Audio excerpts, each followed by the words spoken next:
principles of fair play and sportsmanship in all its athletic endeavors. Good evening, fans. Here we are for this week's installment of PA Wrestling's Match of the Week. Again, we're here in Bucktown at Owen J. Roberts High School as they host the Spring-Ford Rams. Joined again by T.J. Demetrio. T.J., again, welcome to the broadcast. Thank you, Joe. Thank you for having me. So we're going to jump right into announcement. The introduction going on behind us in the background so we can hear in the mic. We're going to talk about some keys of the match, and from there, give our insight and maybe even a little bit of some predictions as to who we think's going to win this one tonight in a big matchup here in the PAC, and it has big implications in district dual seedings. So you see right now the keys of the match come up on the screen. TJ, what do you think? Yeah, atmosphere. You see a full packed house tonight. This place is definitely going to get loud, so hopefully the crowd definitely has some input in the match. Yeah, just like last week here in Bucktown, you know, one advantage of having a small gym is it doesn't take a lot to get loud in here, as we saw last week with the matches where we couldn't even hear the buzzer at the end of the periods. Again, with the how are these guys going to react to these pressures, these big matches? For some of them, it's their first big PAC duel. For some, it's not. It's old hat, and who's going to perform, or outperform what they should in those moments when they're asked to step up. Yeah, Joe. Last week they had Perk Valley come to visit, and you can tell that the crowd really got into the match, and it really made a difference where Owen J ended up being the winners of that match. And for the next key of matchup, the coin toss is definitely a big part of this because you can see each lineup, they're definitely going to be doing some bumping and moving around, especially Owen J for 152. You got two guys both ranked at number 1 and honorable mention. So between 152, we could see some interchanging between those two weight class. And with 106 for Spring-Ford, we actually have two guys there. So you might see some bumping and moving between Gus Smith and Brady Syslov there. Yeah, 100%, TJ. Totally agree with you. The coin toss can be huge. Who can freeze who where? Yep. Who can create those matchups that are beneficial to the others? And again, going back to our first point, how do we handle those situations? How do these wrestlers handle from Spring-Ford and Owen J put in those situations and having to step up, having to go out and earn points for their team in this huge tilt we have here tonight? Yeah, definitely. In those situations, you want to. Those favorable situations, one, you want to definitely pick up bonus points, and then two, win those tight matches. If you're going to bump a guy up in the weight class and it's going to be a tough match, you got to bring one home for your team. Yeah, Spring-Ford comes in with a record of 6-2. They were 20th at the Cumberland Valley Kickoff Classic. It should be noted at the Cumberland Valley Kickoff Classic, they did not have any of the Smiths wrestling, so that's a little bit deceiving, their placement there at that tournament. They're 18th at the Hurricane Classic, and they were first this past weekend at the Rock Duels. More on that in a second. Owen J comes in with a record of 9-2. They were 4th at the Bear Duels earlier on this season. They were 18th at King of the Mountain. They were 11th at Trojan Wars, and they were 3rd at Rock Duels. Now, the caveat to that is, and what we're going to talk about, is Spring-Ford and Owen J were set to meet again in the Rock Yard Duels finals, same as last year. Last year they wrestled it. This year they both opted not to wrestle, so it would made this match that much more special. Yep. So this is like not only a big, huge league match, this is also, quote unquote, the Rock Yard Duels title match. Yeah, it is. They knew that this match was going to be special tonight. They knew they were going to have a good crowd here, so why spoil something that it's going to be something great for the people, especially for the Owen J fans. Yeah, so we're just about done with introductions here. We're going to hit the national anthem, and then we'll be back to the broadcast. Ladies and gentlemen, would you please rise, remove your caps for the playing of our national anthem.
lovely rendition of our national anthem. TJ, lights are coming down. Yep. It's going to get dark in here. It's Yep. about time. Captains are out in the middle for the coin toss. Again, this is a huge part. It's going to give each team, what they hope to be their path to victory here upon what happens in this coin toss. Man, it seems a lot darker in here tonight than it was last week. Yeah, Joe, this is an interesting lineup that we have right now because we're actually starting the match at 1:14. So you really got to make those decisions quick as to where you want each wrestler, okay? It could happen where they send out Gus Smith at 1:14 and get the match started right away, and hopefully that could give Spring-Ford enough power to go through and hopefully win the match if they decide to go with Cole Smith at 1:14. So we'll see. I believe Owen J won the toss. I'm not sure what they elected to choose. It looks like Spring-Ford might have the odds. Well, I guess Owen J coaches are on the mat waiting to see we'll see who sends who out first. Okay, so Spring-Ford sends out their guy first. So it's Gus Smith is coming out. So just like I said, they sent out Gus Smith first, and they are planning to have Brady Seislov wrap it up at 1:07 tonight. This is right where Spring-Ford's really tough. So Quinn Carr coming out for Owen J. Roberts. Gus Smith comes in with a record of 10-1. He was second to Hurricane Classic. 9-2. Oh, I'm sorry. Oh wait, hold up. Is this Gus Smith or Cole Smith? I was looking at Cole. My fault. Okay. It's 9-2. Okay. Quinn Carr comes in with a record of 6-7 on the season. A little slow start to the season, which he was a regional qualifier a year ago. There he's in that low single. He cuts the hip off, and he scores 2. Good low single by Quinn Carr to put some points on the board right away. He lets him out and puts the match back on their feet. Gus Smith in on a head inside single.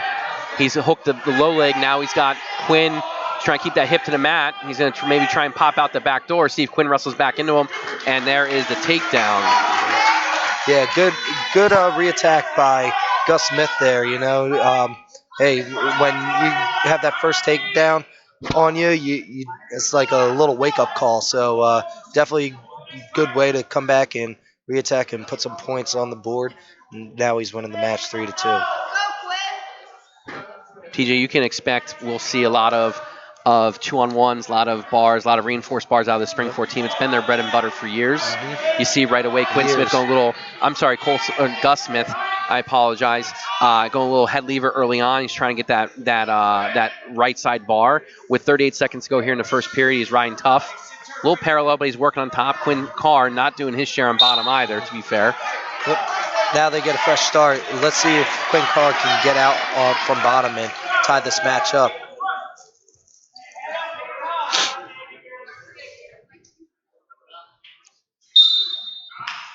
Quinn Carr's first move is to get into the fetal position. I hope that's strategic. Yep.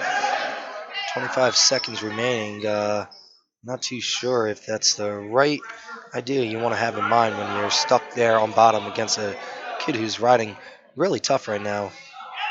He's got that 2-on-1 cinched up. He's going to maybe try and go hazard tilt here. He's under 10 seconds in the period. He's got to go, and there he goes. Quinn Carr does a good job bellying out. Now he pulls him back. Now, again, it's who gets tougher in these positions. And upgrade here this week at Owen J. Roberts. He got the towel thrown out for the official after we had a few close calls at the end of periods with the crowd being so loud. So, kudos to Owen J for stepping up and doing that. Yeah, the crowd was so loud we couldn't even hear the buzzer last week, and definitely had to have the ref go over the table to, straighten out some calls.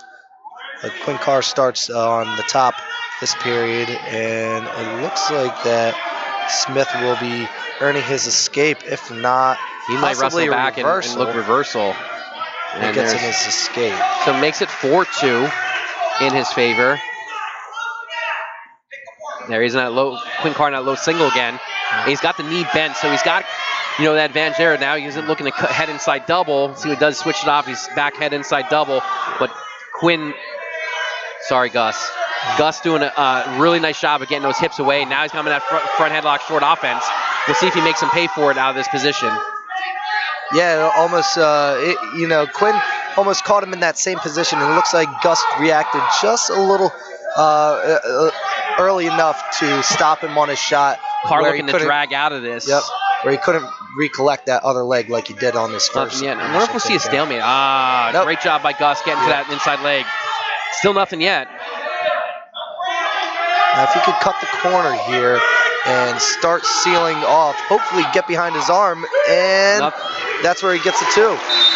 Good effort by Gus Smith to not stop, and it looks like there is... Equipment.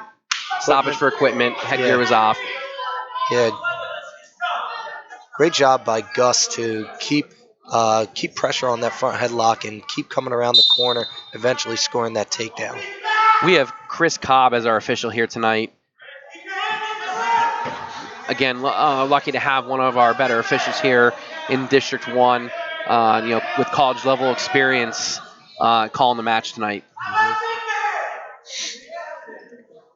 25 seconds left in the second period. 6-2 lead for Gus Smith. Yeah, Gus Smith is really trying to work that bar series there. You can see at the end of the first period, he was kind of going to each side on that bar, so he does feel comfortable wherever that bar takes him. So Chris Cobb all over that almost wing, and that area is called potentially dangerous. 4 seconds left remaining in the second.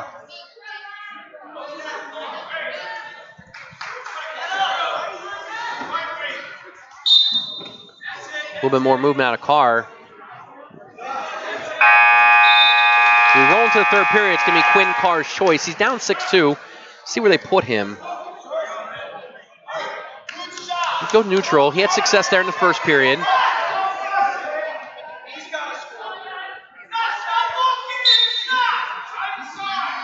You can hear the coaches from the Spring-Ford saying, "Don't walk into his shots," and then you can see he just did that. Didn't give him that ankle like he wanted. Right. It looks like Carr also didn't create any kind of angle to take that shot either. He didn't help his cause. No, it seems that Carr just kind of took the same 3 attempts on the same shot. So you're really, not being creative on your feet. And, when you get into that situation where a guy knows that shot is coming. You can't go to the well one too many times. Nope. So a minute 25 left. It's a 6-point lead here. Spring-Ford's got to be thinking bonus points in this match at this point. Like, blood's in the water. Mm-hmm. We'll see like how long they let him wrestle in this position before cutting him and trying to go takedowns to accomplish the goal. Yeah, even though Carr hasn't been really too productive from the bottom, he hasn't given up any points from bottom. So it's really going to be a tough couple seconds here to decide whether he can score points from this position on top or he lets him out and tries to go for another takedown. Here. And he tries to roll him, and you wonder at this point, since the bottom guy's really not doing anything, I wonder if the ref could probably bang him for stalling at and then this we're point. going to watch the wing again. 40 seconds to go. I mean, you can almost expect, with the lack of production coming from Quinn Carr in this position, and just avoiding any kind of action right now, you would expect some kind of stall call. He's just kind of staying on his belly. He's not really making any improvements, and there is your first stall call of the match with less than 20 seconds to go. So it doesn't really do any favors for Gus Smith in this situation when he's trying to earn bonus points. But I guess, hey, you're going to win the match 8-2, it looks like, and get your team 3 points. So good job by Spring-Ford to get the victory where they needed it by bumping up Gus Smith, but also trying to earn those bonus points at the end. So I could say there is some moral victories, some little small victories in this match when you lose. All right, but good performance by Gus Smith, bumping up to 114 and getting that much. So we're going forfeit here. Owen J does not have. Your winner by forfeit, Dominic Parisi. That was Cole Smith.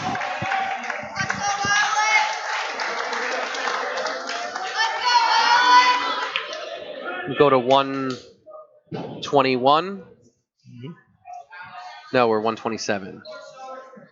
Next up, the 127-pound weight class from Spring-Ford High School, Quinn Smith. And from Owen J. Roberts, Alex Brandt. So we got Alex Brandt and Quinn Smith. Jeez. It's like we're just sending Smith 1, Smith 2, and Smith 3 all out there. wrestling all in a row. Quick takedown call there, but he does finish. But yes, good single leg by Quinn Smith to get up early in this match, 2-0. Yes. This is a match where Spring-Ford is heavily favored. Quinn Smith comes in with a record of 5-1 on the season. He was 45-7 last year as a state qualifier. He is 96-26 for his career. Alex Brandt comes in with a record of 11-7. He was 11-19 last year. Did not place at the league tournament, and he's 22-26 for his career. Yeah. So you can see that this part of the lineup really favors Spring-Ford in their lightweights. So really the key here for this match, because moving forward, that's where you're going to get really into the deep part of Owen J's lineup. So if they can pick up some bonus points here, this is really going to put Spring-Ford in a good position to 58 seconds seconds left match. in the period here.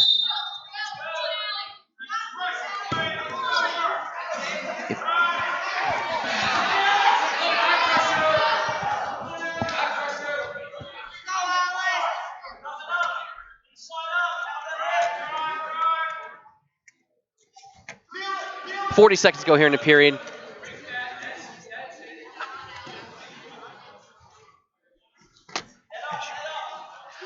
$30 seconds to go. Still no action here. Smith riding tough on top. Brent has built up to his base. Smith's kind of halfway. Looks like he's reaching that right leg.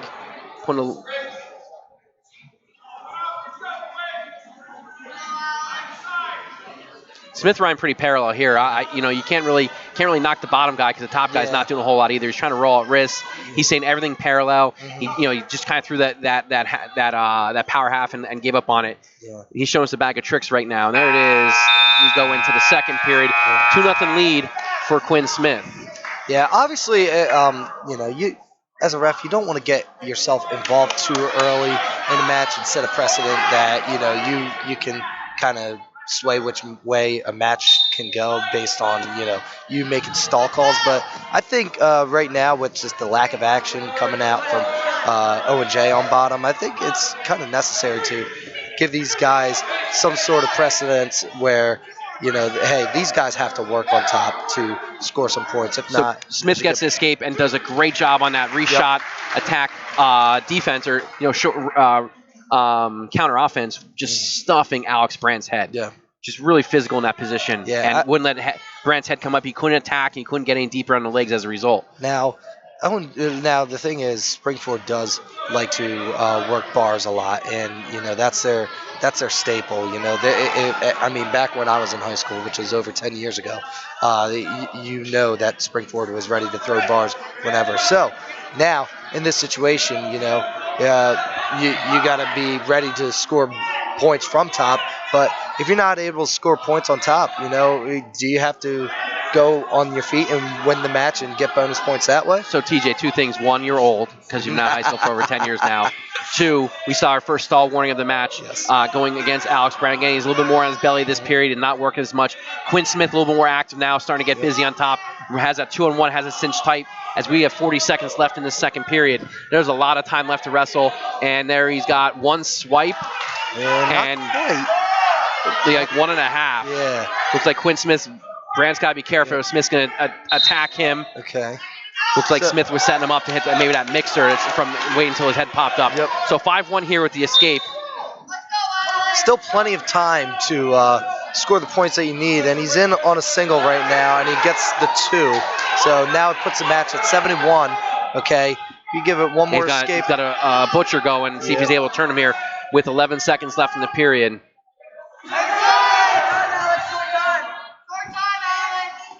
So we got a 6-point difference here. All right, now we're about to head into the third period. Quinn Smith really has to be thinking, okay, how can I get to an 8-point difference to get at least a major decision? He's dominated the match on from neutral position. Yeah. I have to imagine there he goes. He goes neutral here in the third. Like he's gonna, if he has to, he's gonna play a little catch and release here in the third period.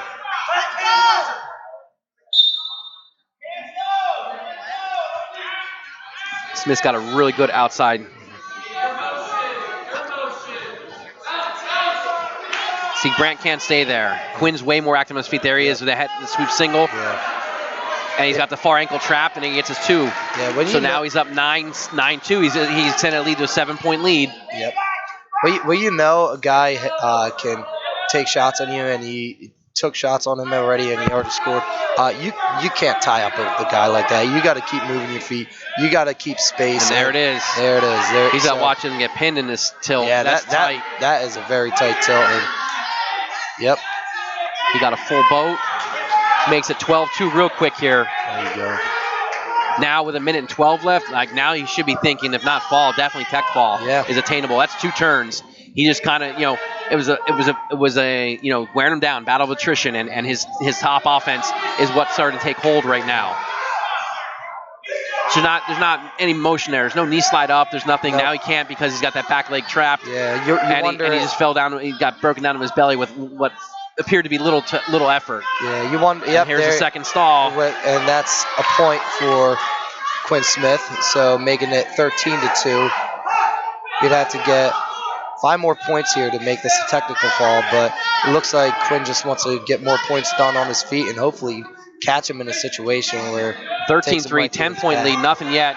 Grant doing a good job on that leg. See how long he can hold on and maybe if not score here, at least run some time off the clock. He's got to move from this position. He can't just stay here. And he's susceptible to a cradle right now.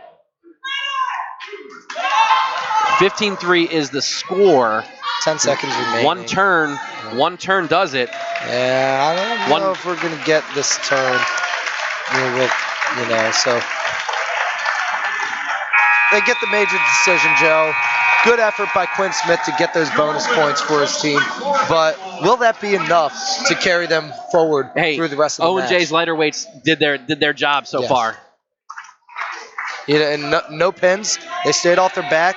Now let's see what happens in this next phase of the matchup where we start getting into Owen J's better part of the lineup. And from Owen J. Roberts High School, Brady Quinn. So we have Brendan McGran. Brendan McGran and Brady Quinn.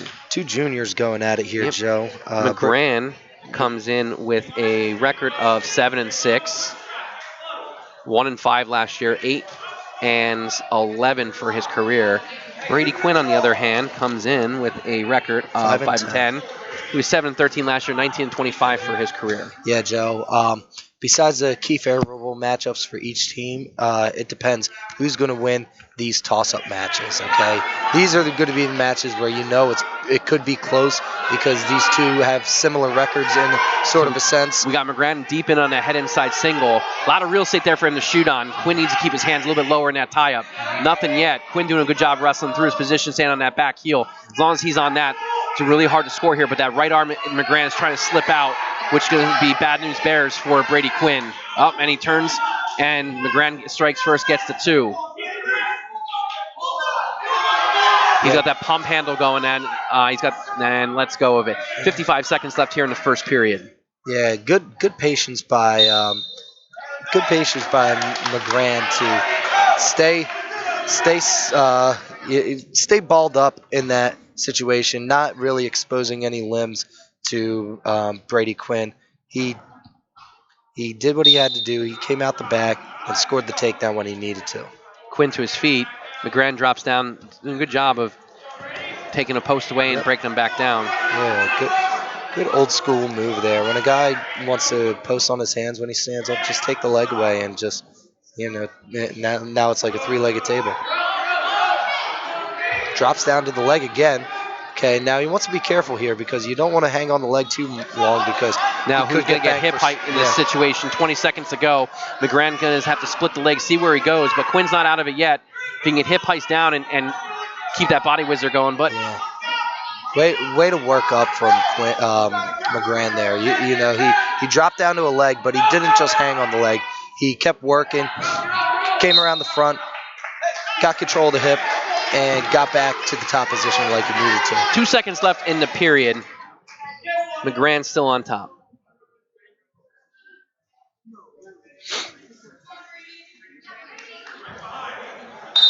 TJ, just realized we didn't get to any predictions before in the pre-match. Joe, it's like I was looking at the lineup and I kind of wrote down, who I thought would kind of win at each weight, and I got almost an even split between Owen J kids and Spring-Ford kids, and I have a couple toss-up matches in there, so This pretty is much one. like an even distribution.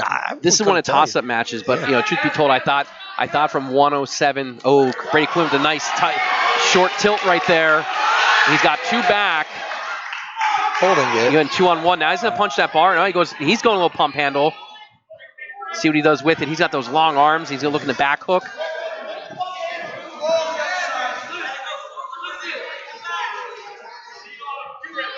Yeah, good pickup of some near fall points there for Brady Quinn.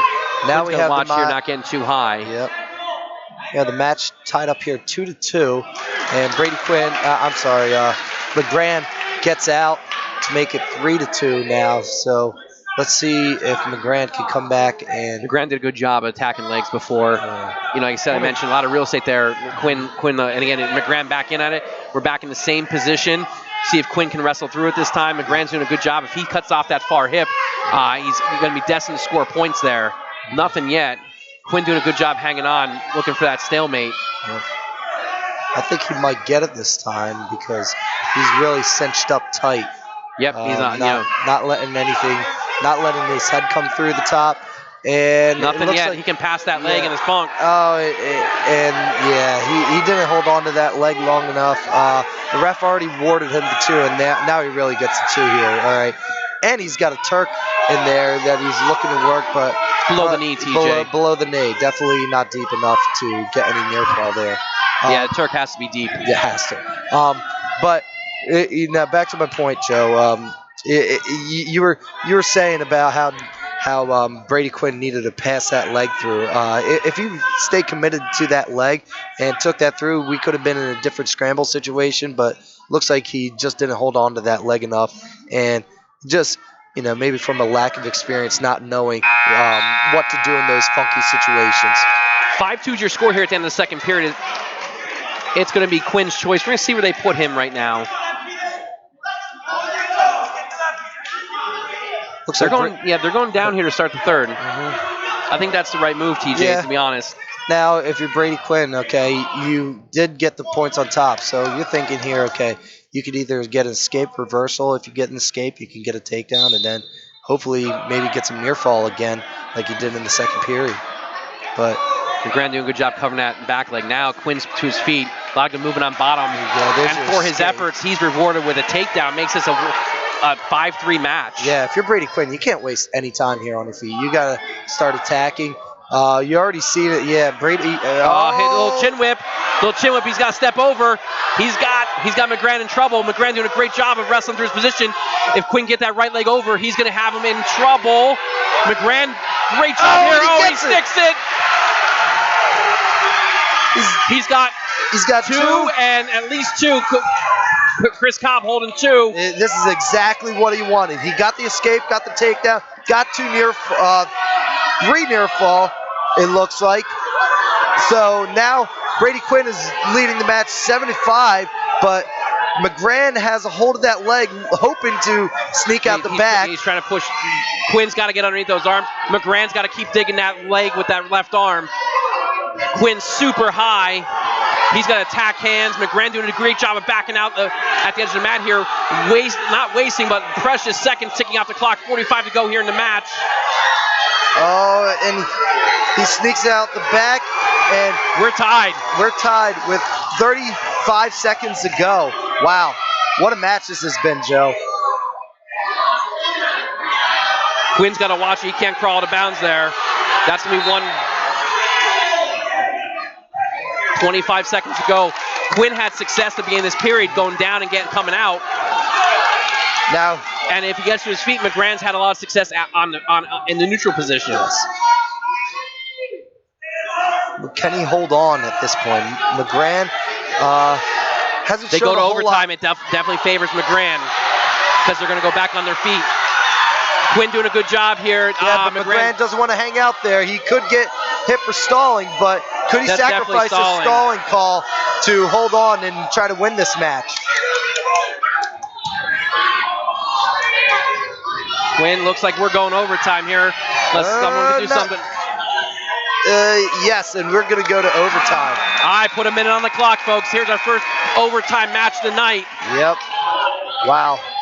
These guys have fought for 3 periods, but 3 periods is not enough to decide the winner of this match.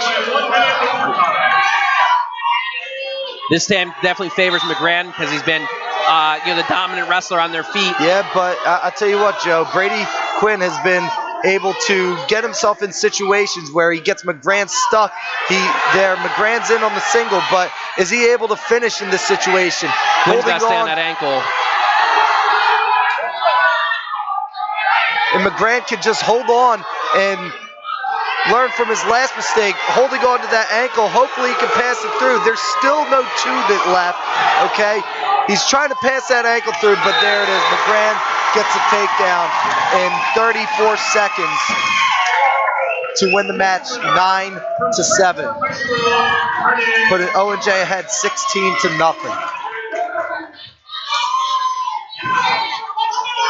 So we have Mason Karkoska coming up. From Spring-Ford High School, Jamie Silva. And from Owen J. Roberts High School, Mason Karkoska. Unlike last week, Joe, last week Owen J got out to that hot start where they got a lot of points on the board. Now they're kind of behind the 8 ball there. Yep. Let's see if Owen J can come back and score the points they need to tie this match up and hopefully take the lead. Silva comes in with a record of 3-5. He is a junior. He is 3-5 for his career. Mason Karkoska on the other side comes in with a record of 16-6. He was 18-8 last year. He's 65-24 for his career. He is a senior. There his dump. Karkoska was 6 at King of the Mountain this year. He has 2 on the takedown, and he's getting swipes. He's got Silva in trouble now with that deep half to see if he's able to use it. Nope. Hold has changed. He got 2 back. Quick 4-0 lead, goes right into his hazard tilt. He's not wasting any time here. He knows. No, he's a point scorer. Yep, he knows that Owen J needs bonus points, and he's going to do everything that he can do to get them. And there is 3 more, make it a quick 7-0 lead. Did I just hear the crowd chanting? Yes, the Cat Pack. Shout out Cat Pack. They are out in force tonight in a red out, and they are counting along with the official. Yeah, wow. That is. Karkoska got that really high, deep crossface. See if he goes cradle. He goes inside leg Turk. That's some true fan dedication there, Joe. I don't think I've ever heard something where a crowd of fans are counting the near fall. Who knows? Could be the OJR dads too. There's plenty of those. Yes. Super fans. Super fans. I hear the Owen J faithful asking what Silva's doing on bottom. I beg to ask the same question, TJ. I mean, he's doing what he's told to do. Yes. Go out there and not get pins. Yep. This is a match where Owen J's heavily favored. Bonus points. They need bonus points. Now again, we go back. We talk about the score early on as Karkoska's locking up a reinforced bar tilt here, and he's going to get 1 swipe. He's got 1. He's trying to sit him in that pocket. Yep. He's got him in the pocket. He got at least 2. He's getting 3. Not quite. So, wow, I tell you what, a bunch of these close near fall situations, it is determined by a hair, by a slight degree in the angle to really determine if these guys are getting their back points they should be awarded or not. So as we roll in the second period, 9-0 lead for Mason Karkoska. So it should be talked about. If we talk about like the team race and the score of this match right now, I'll be honest, I had it at 18-0 going in. Now we haven't seen 107 yet, but I had it 18-0 Spring-Ford. It's not only 16-0, and 2 of those guys have wrestled, and we're into our 4th match here, or 5th match rather. Yep. So that's got to be advantage Owen J right now. Will that still remain advantage later? There's a lot of wrestling left here, TJ, that we got to see before we can really say if it was an advantage or not. Yeah, you're going to really see that advantage come through if they pick up the win at 145 in the next weight class, because you got a pretty even match there. But if they could grab their win there at 145 and at 152, 160. They definitely have matchups in there. Great bundle, low double there. Now it's 12-0. So TJ, coach, put your coaching hat on for a second. Do you want, are you Are you okay with your wrestlers getting a tech fall here, or you want the 6? Oh, you need the 6. I mean, if you're this early in the match, up 12-0, you got to think about what you got. You can't try to do any more near fall until you feel like you could get yourself a pin here, because every point matters in this match, Joe. And being down 16-0, you need to make sure you can seal the deal here. It looks like we're not going to see a fall here. And there it is. Okay. 15-0. But you know what? Gets Owen J. Roberts on the board. You can't blame Karkaska for losing the match, but you know, if you could have went out and got that extra point to get the fall, then that could have helped. But hey, great performance by Karkaska, getting the job done, getting those bonus points he needed really early, getting in, getting out. All right. And now we're moving on to the 145-pound weight class, where I believe we have Mason Mazzarelli from Spring-Ford High School with a 4-1 record. And from Owen J. Roberts, No.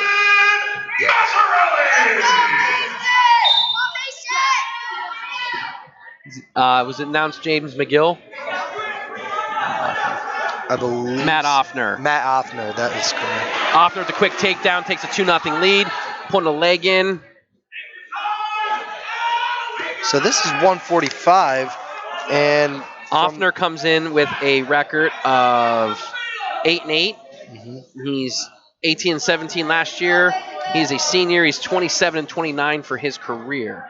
Mason Mazzarelli counters with a record of 4-1. He's 5-1 for his career. He is also a senior. So Offner kind of high here. See if Mazzarelli's able to come out the back door. This means Owen J is going to bump. That they're going to go probably you'll see Skylar David Heiser 52 and Sammy Gotro coming out at 160. And then it's 172. I have to imagine it's going to be Dyson Neal before you get into the Bechtolds.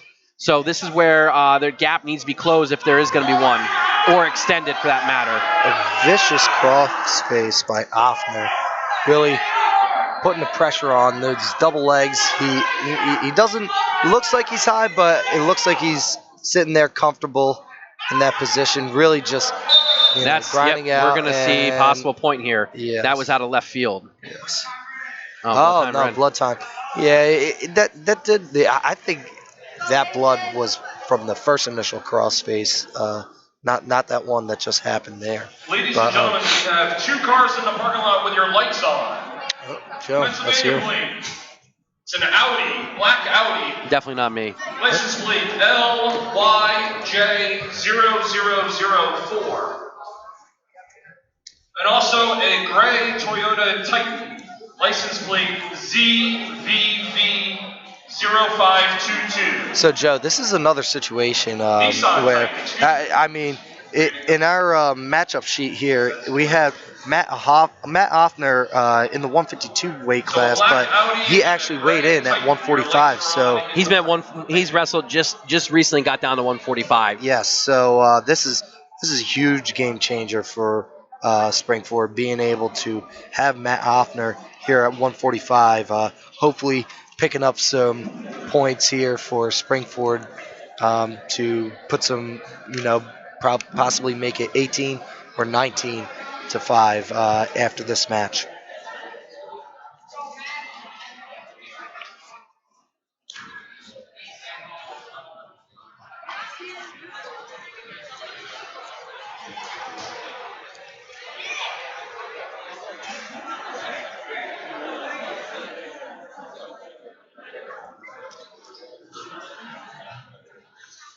So if Offner wins this match, you're really going to have to see Owen J try to pick up some bonus points in the next couple weight classes, and then heavyweight, you're going to true toss-up match is heavyweight. Yep. And then I the was words just. out of your mouth. You just did. That's going to be our next true toss-up match, and you even said that before we even got into any action tonight, where heavyweight is going to be possibly the match of the night.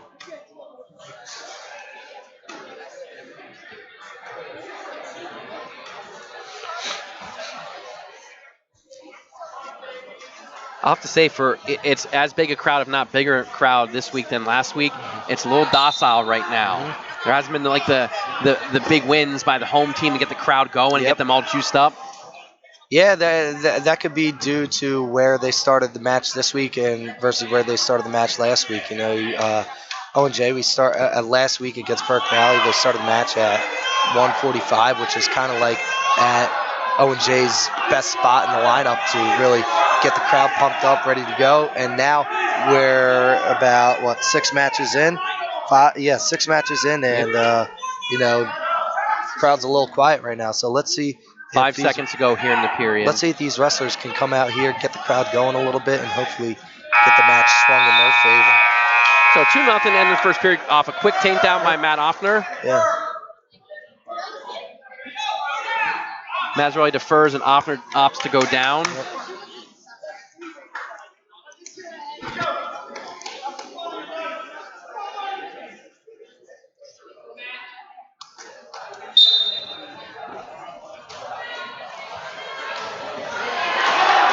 Oh, great job by Offner. He gets the reversal and he's going to get more.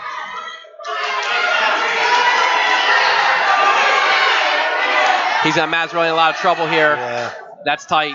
And there's a lot of time left for him. Yep. If he just settles here, gets Spring-Ford the pin, this is going to put Owen J in a lot of trouble. Yep. Offner's got to get his left leg off that hand. That's Mazzarelli's only thing helping him out there. He's got that left arm, right arm, his own left arm posted. There it is.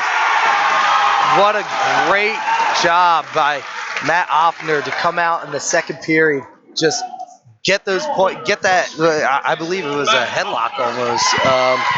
So got the fall really early. You know, got him onto his back really early in the period. So you know he had all the time to settle down there and pick up the fall like he needed for the team. Now Spring-Ford is leading with a very large margin of victory, 22 to 5 right now. From Owen J. Roberts High School, Skylar David Heiser. We have Jacob Mest and Skylar David Heiser. Mest comes in with a record of 4-7. Yeah, he's 4-7. He was 1-4 last year. He's 5-12 for his career. While Skylar David Heiser, on the other hand, comes in with a record of 11-7. He was 7-11 last year. He's 19-22 for his career. He is a senior. Mm-hmm. David Heiser. Mest is also a senior. David Heiser with that overtie, looking to rush him there. And, it looks like he's still with, nice foot sweep. What a beautiful attack, you know. Russian to a foot sweep, gets the takedown.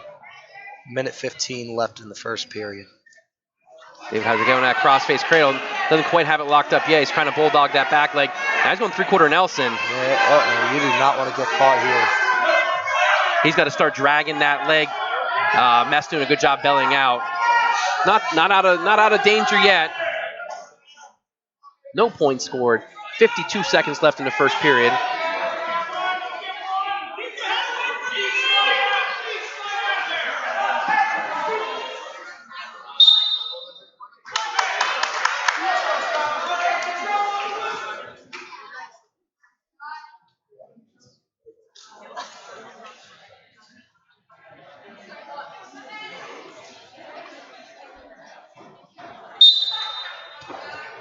Mest will knee slide up. David Heiser back trip.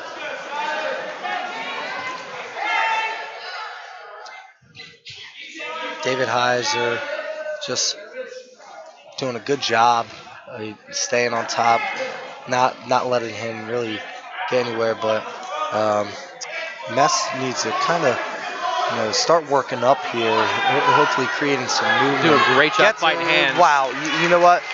Just as I said that, he sealed off his both hands on that one hip, broke it broke his lock, and you know what? Just got out with ease. You know, something like when you're on bottom, sometimes it's better to just be patient and wait for the guy to, put himself in a situation where you can take advantage of his wrist and break it in the spot. where you can knee slide out and get your much needed escape that he needed in that first period. I think they're doing a good job on the breakdown on the whistle start here. And good forward pressure and taking a post away. Now he looks like he has a 2-on-1.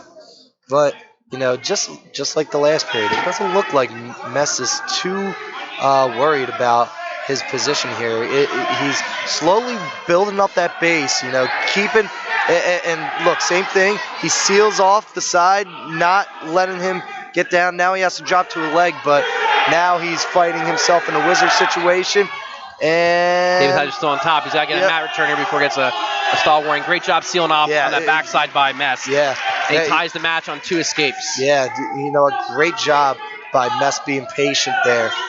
Not making any crazy moves, putting himself in a situation where he could get returned to the mat. He knew exactly where he was, and he sealed off and just turned in, and now he's in the neutral position. And now we have the match tied up 2-2.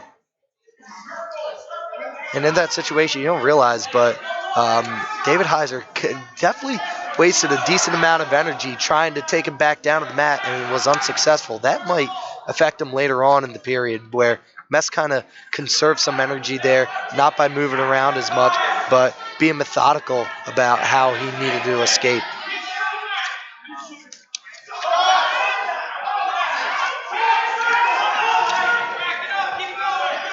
Now Mess is starting to get on the attack now, trying to make David Heiser move. But can Mess get past that tie? I know David 15 Heiser to go here. Really trying to get that Russian tie like he got in the first takedown, but it doesn't look like a whole lot of action is going to. So as we run into in between periods here, let's talk team score again. Spring-Ford right now has put Owen J at the brink. Yep. We talk all the time about must-win match. This is a must-win here. As David Heiser is down here as we start the third period, they've got to win this one. Mest, if he pulls it out, this is where it really puts Owen J at a disadvantage as we go into some matches that not necessarily the meat of the lineup, because Owen J's tough here. They're tough. They'll be tough at 60, 72. It'd be a toss-up match per se, and then you got 89-215. You got the Bechtel boys looming with the tilt now, trying to get some back. Got 1-1. David Heiser almost tried to hold him through on that roll. But as you were saying, Joe, okay, Spring-Ford, all right. I think the one thing that surprised us, we should have took a better look at the weigh-in sheet, I think. But, Matt Offner wrestling at 45 and Mess now wrestling at 52.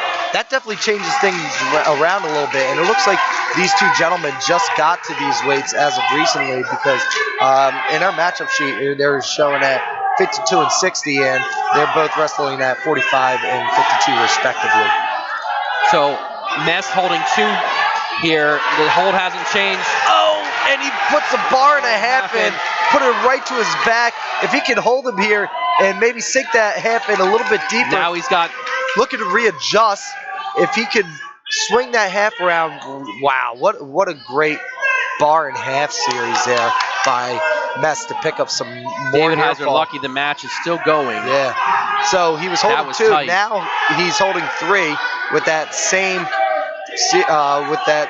bar series. So there was never 2 awarded from the first initial bar, but now the ref is holding 3. How long are we going to sit in this position? We're going to get like a stalemate or stall or something. Not a whole lot going, but now that, just as I say that, David Heiser's busted off his base. This match looks like it's going to end. David Heiser to his feet. He's got to do something here.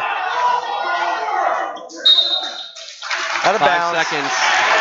5 seconds left. Mess picking up a very important 5 count for a 3 near fall. And it looks like Mess puts this match away and puts another 3 points on the board for Spring-Ford. Making the score now 25-5. Hey, Spring-Ford came out here. They are just doing what they have to do to win matches. They're not worried about getting any crazy bonus points. I mean, I think they've only had like 1 or 2 matches where they got possibly a major decision, and the rest of it, they're just beating them.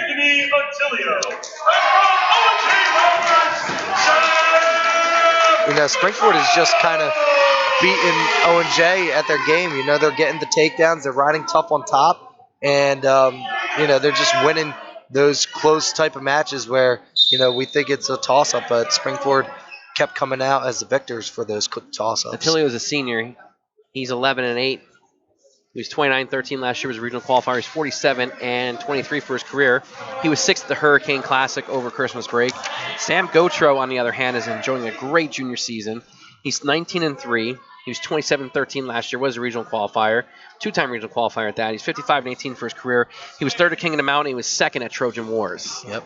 So, having a lot of wins over highly ranked wrestlers has made him the 3rd or 4th ranked wrestler in the state right now. Yep. Number 1 guy at 152 in District 1. Yeah, Joe, last week he kind of dodged a bullet. Yeah. He was kind of asked to do a tough task of bumping up in weights, and now he's here bumping up again, another weight class, wrestling at 160 again. And for Sam, when you're at this point in the match, you only hope to get some bonus points out of your best guy, but that's going to be a tough task going up against Anthony Attila, who is 11-8 as a senior. And it looks like Gutro's in, takes the double leg and gets his takedown to put 2 points up on the board, and now he escapes, and now he's back in on a single leg, not giving him any room to breathe. And Attila doing a job wrestling back into him, but Gotro scoots behind. Now he makes this match 4-1. And we're seeing a little catch and release, 4-2.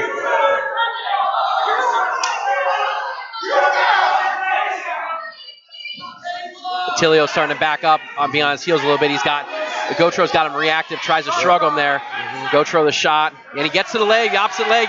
See if he can bundle that far ankle on the edge of the mat. 4 seconds remaining. Can he get this takedown? No. Chris Cobb over. His right toe was out of bounds. Left one was in. Okay. That's how we're going to end the period. Not quite. 0.2 seconds left. Okay. So, as you can see, Gotro is, so the period ends there. All right, Gotro is playing a little catch and release, so he's hoping that he can hopefully wear down Attilio to a point where he can possibly catch him for some bonus points here. But we're going to have to see how this match goes, especially the second period. Can he get out on top and get some points back on the board by getting another takedown? Good quarter turn by Gotro to his feet, and he's out. 4 seconds. Yeah, Gotro really has to start going to work here. He shouldn't be giving Attilio any time to react, but also he needs to keep in mind not to put himself in any dangerous Great far situations. knee pick. Great far knee pick, just like you said, Joe. Great re-attack there. Yeah. And he kicks him. Yep. For one. Attilio on a reshot, not giving up. Yep. Gotro's going to trying to spin behind here, score 2. Nothing yet.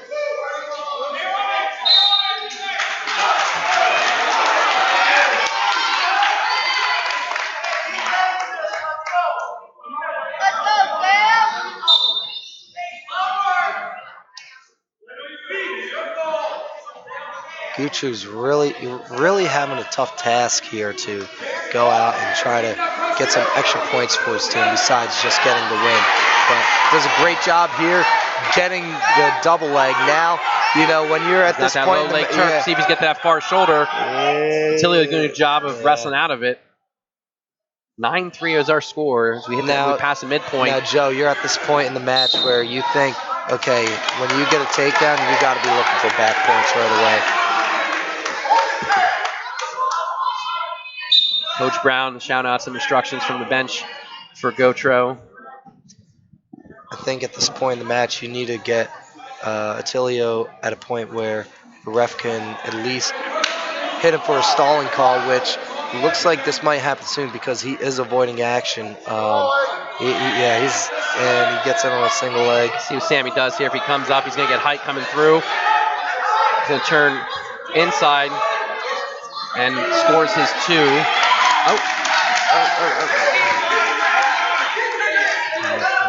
11-4 with 10 seconds going in period here.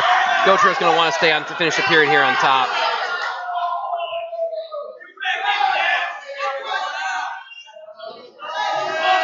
Demetrio desperately trying to get that restart. 11-4, it's Attilio's choice. He chooses to go down. Yeah, you kind of wonder what Gutra is going to do here. Is he going to? Yep. All right. So he chooses optional start. It looks like if he kicks him or if he tries to come out around front.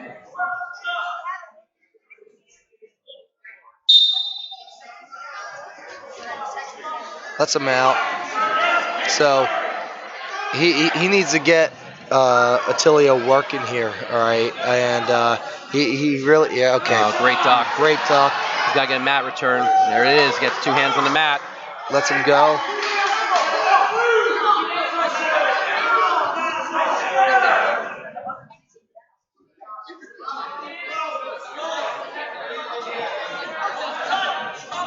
Yeah, I mean, Attilio is really not creating any action here, and I'm quite surprised that the ref hasn't warned Attilio for stalling, because you can see that Gutra is doing all the work here, trying to get another takedown for his team. You can see every time Gutra is making that fake shot, Attilio's reacting, and there's your first initial minute 10 stalling left, call. a lot of time. Yeah. But Gutra is only ahead by 7 points, so this is, you don't want to get too comfortable. Great job by Gutra here, getting behind that near leg. He's going to attempt to slip that. Oh no, he's going maybe near side cradle. Nope. Okay. If he slipped that whizzer, he would have got the 2. He decided to attack up towards the head. He makes it 15-6, and he kicks him on the edge. It's 15-7. He's still in major decision criteria with 48 seconds to go.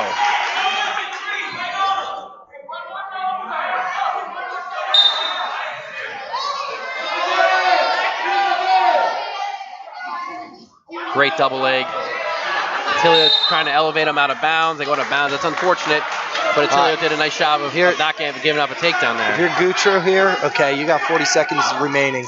You need to let it all out there and try to go big. Yep. All right, so he needs to start getting creative here with some shots, maybe possibly a headlock. You can see he's going upper body. Hopefully he could catch him at this point, but looks like Attilio is still avoiding. There's going to be another stall call, giving Demetrio another point, making this 16-7. It's clear Attilio doesn't want to wrestle the rest of this match. He just wants to hold on and not get pinned, not give any more bonus points.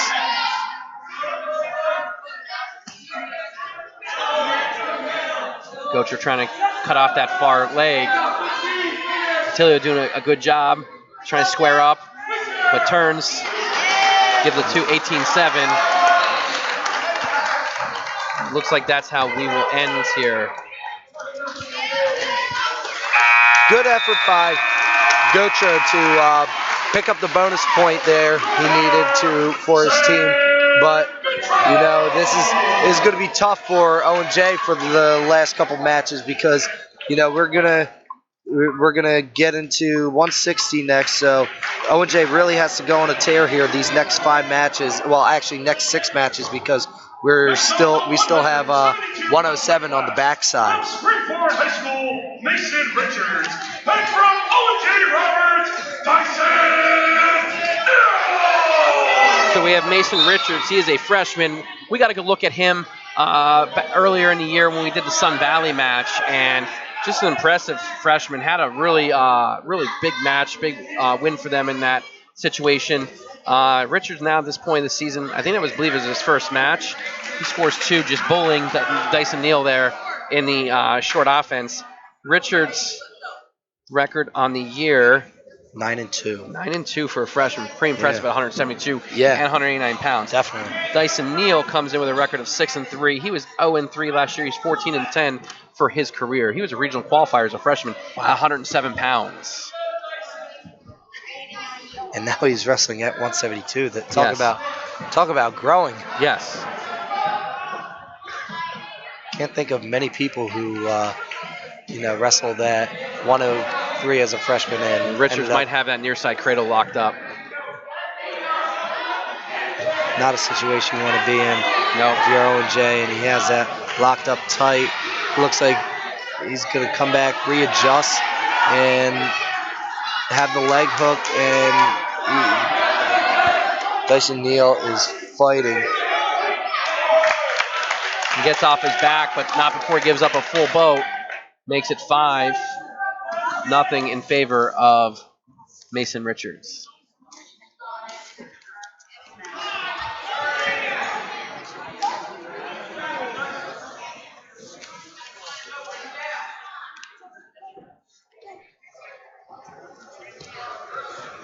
Well, moving on, Dyson Neal here. He's to his feet. He's in the quad pod. Now he's up and see if Richards has a mat return for him, and he kicks him. Makes it 5-1. Sorry. 7 seconds to go here in the first period.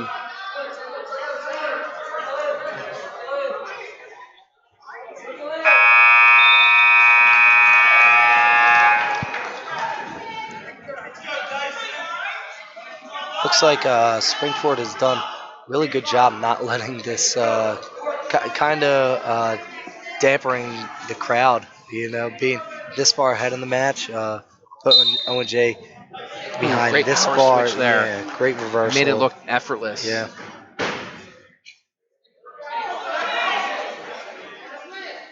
Dyson Neal started on top, but looks like he just wanted to go right to bottom from that position. Now, Gutro has a double Richards. Oh, I'm sorry. Still stuck on the last match.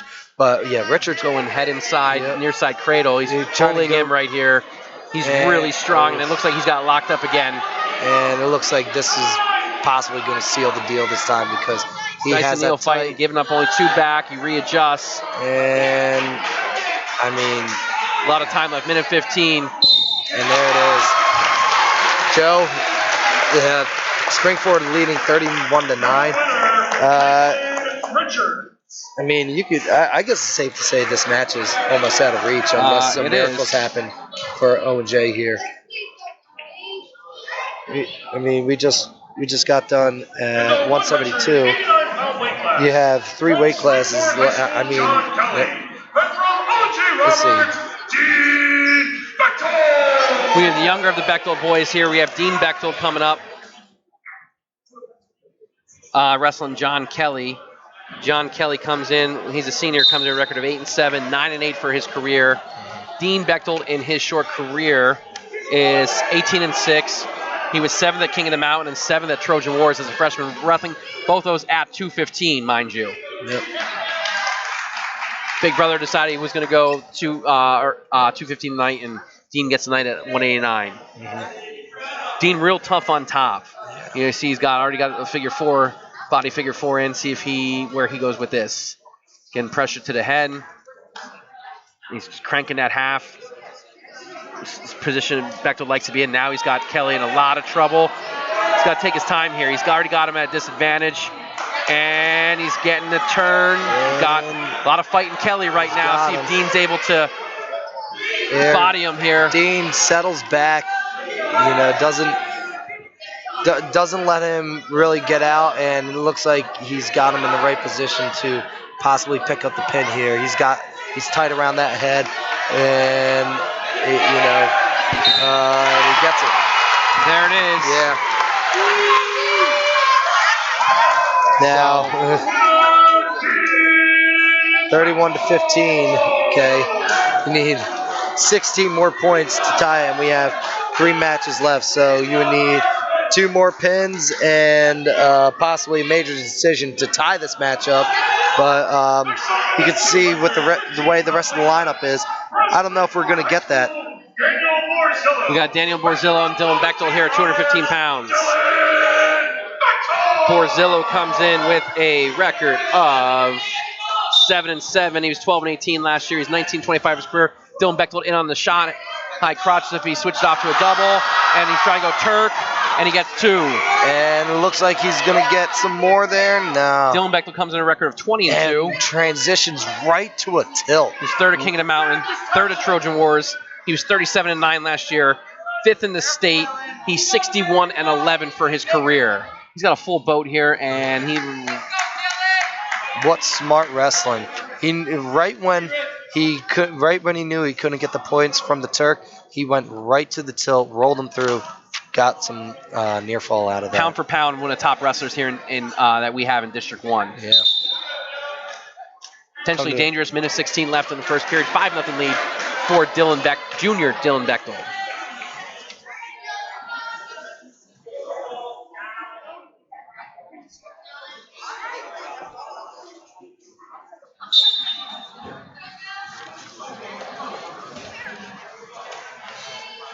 Let's go a little reverse half and bar. That's tight. Yeah. If he can somehow find a way to settle his hips through, and it looks like he's trying to sit his hips through, but now we have Borzillo posted up, and he gets a pin, just like that. Okay, so now Owen J is trying to pull this match closer, making it a 10-point difference. Now we're going to have to see either a pin or either both Christian Gregory picks up the pin here or Daniel Randolph picks up the pin at the next match. But, I mean, we need either 2 pins. Coming out for the Rams. He is 9 and 8. He is a sophomore. He was 6th at Cumberland Valley. We have Christian Gregory for the Wildcats. He's 6 and 10 on the year. He's a senior. Definite size difference here. Yes. Gregory wrestling a tough match last week. We saw wrestled well against one of the Euchre brothers. I believe it was Cole Euchre. Yes. No, it was not Cole Euchre. It was Cole was the one that got hurt. I apologize. Carter's the lighter one. Drawn a blank.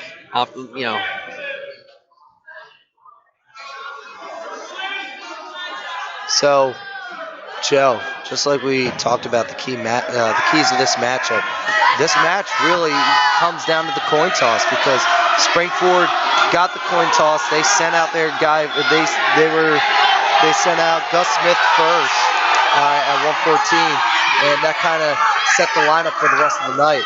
Now you can hear, Joe, this crowd is really getting into it, knowing that they need a pin out of their heavyweight to possibly, get them in some point of this match to, pull out a victory here. But they definitely need bonus points out of this.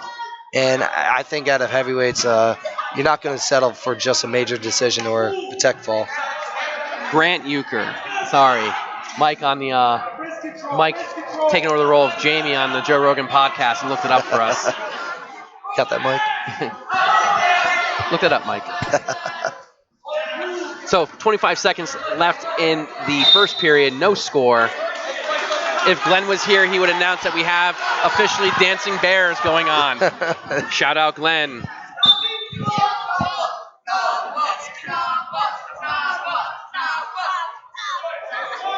I believe Glenn's with the Hatters tonight as they take on Wissahickon in a big Suburban 1 matchup. Oh. It's like a hands to the face right there, but a little rake to the face. Right, yeah. WWE style. In the first period there, Gregory a little bit more the aggressor. We'll see if he's able to maintain this pace. Mm-hmm. His choice, he goes down to start the period.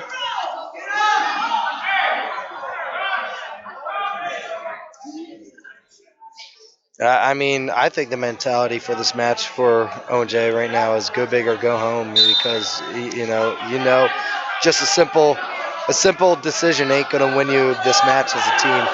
TJ, take a guess the weight differential between these two. I'm gonna guess these two athletes probably 40 pounds. 55. Those are. Oh no, I'm sorry, 45. 45. I don't teach math. Yeah. Hey.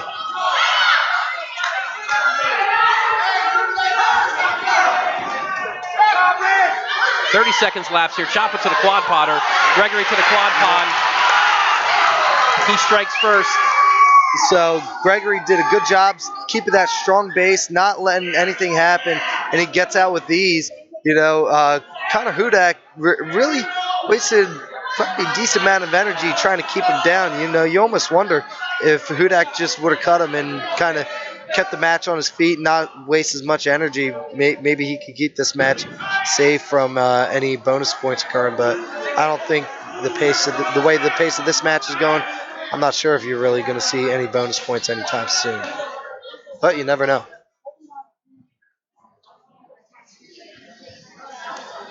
Gregory's still the aggressor in these upper ties, using these hooks, getting heavy hands on his to Hudak's head. Yeah, Connor Hudak is doing a great job kind of cinching down, keeping his distance, not going upper body with him, because you can tell Gregory is really strong up top, and he really wants to try to get big with him, and there he is. He's trying to go Swim for that those hooks. And, yeah, I mean, Hudak really not creating any action.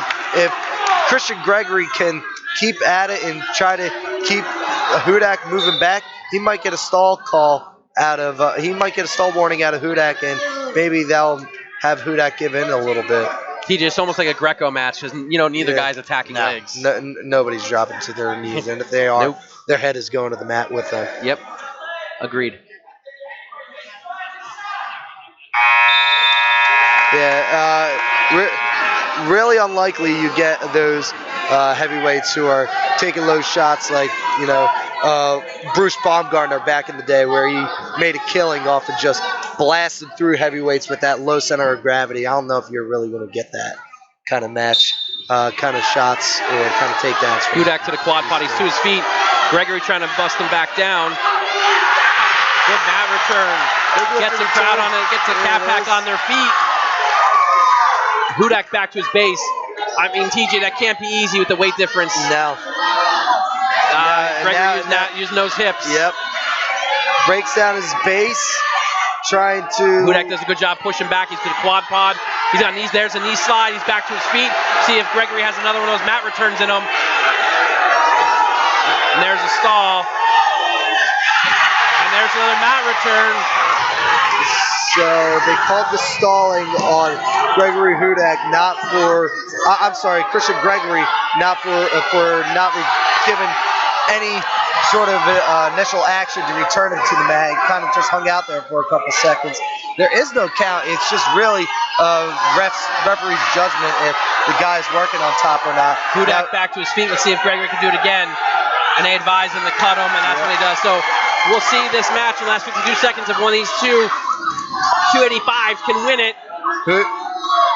Gregory has to think big here. Hudak didn't get warned for stalling yet, so he can kind of...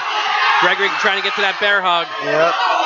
Where he went wrong in the second period is he did it on the edge of the mat. Yeah. He's got to be a little more aggressive and open it up. Yeah. You got to get those bear hugs in the center, so you got to start attacking right away, and he's confirmed with his coaches what he wants to do. So it looks like Gregory's going to try to stick to that same game plan. You don't have to worry about Hudak shooting if he comes up high. No. He misses one of those hooks. Christian Gregory's nickname is Choppa, and the crowd is chanting Choppa right now, if you're wondering what they're saying. So, hey, right now it's a 1-1 tie. It's still not too late to pull out some kind of bonus. And he gets it too.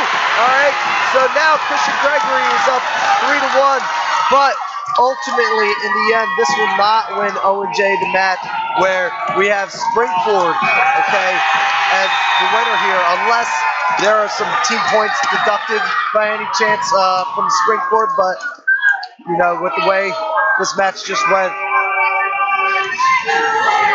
puts 3 more points on the board for Owen J, but keeps it out of reach, Spring-Ford. And however this match goes, Spring-Ford will be your winner of tonight's matchup. we have Brady Syslov coming out for the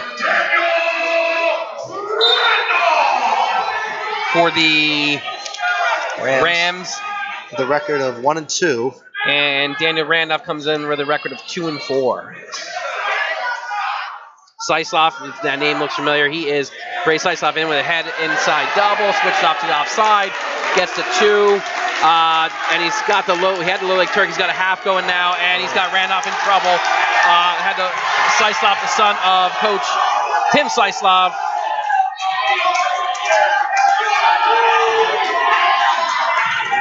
And Brady looking to finish this match with an exclamation point for the Rams.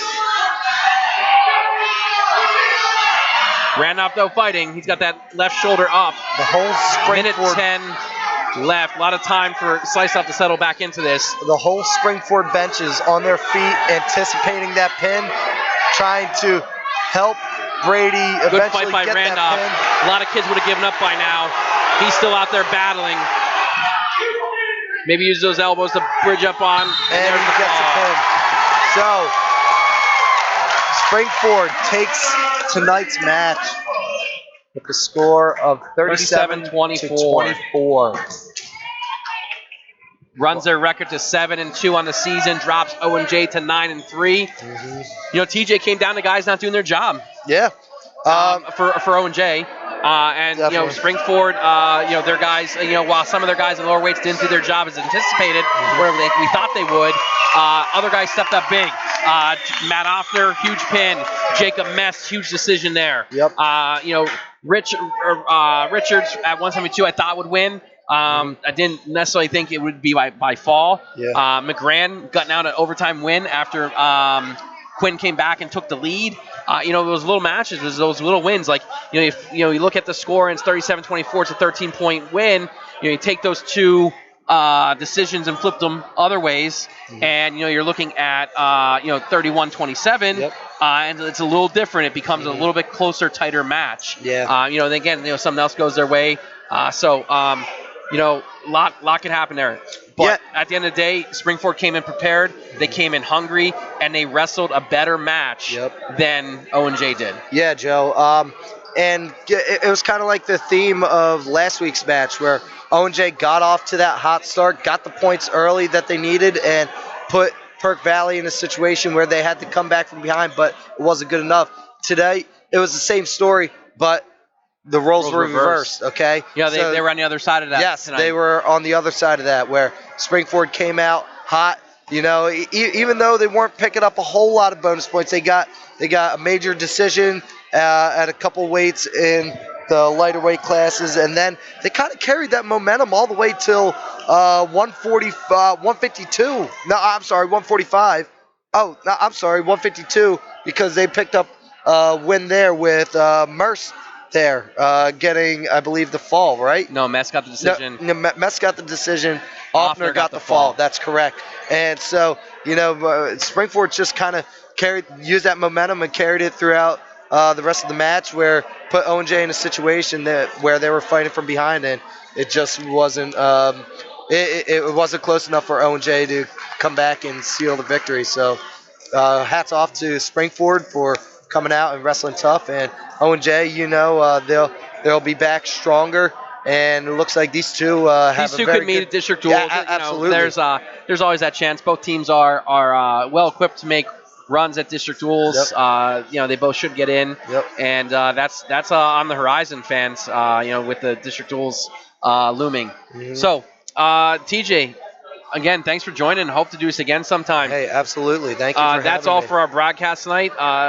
If there's a match you want us to come out and see, I know some people asked about the Neshaminy-Pennsbury match. What it came down to after watching what both Owen J and Spring-Ford did in Neshaminy over the weekend, this was a no-brainer to come here, regardless of anything else. And it was just, this was the best match of the night. Yep. And we'll see. Hopefully we can. I know right off the bat, there's Spring-Ford PV next week, which could be a big deciding factor in that PAC race. I'm not saying that's where we're leaning towards, just saying that's one that's out there. So if there's a better one out there, put it on the forum. We only had one person commenting on the Neshaminy-Pennsbury. By all means, give us some ideas. Yeah. All right, TJ. Again, like I said, thank you. Thank you again for joining. This is TJ, Demetrio, and Joe Youngblood signing off. Thank you. Have a good night.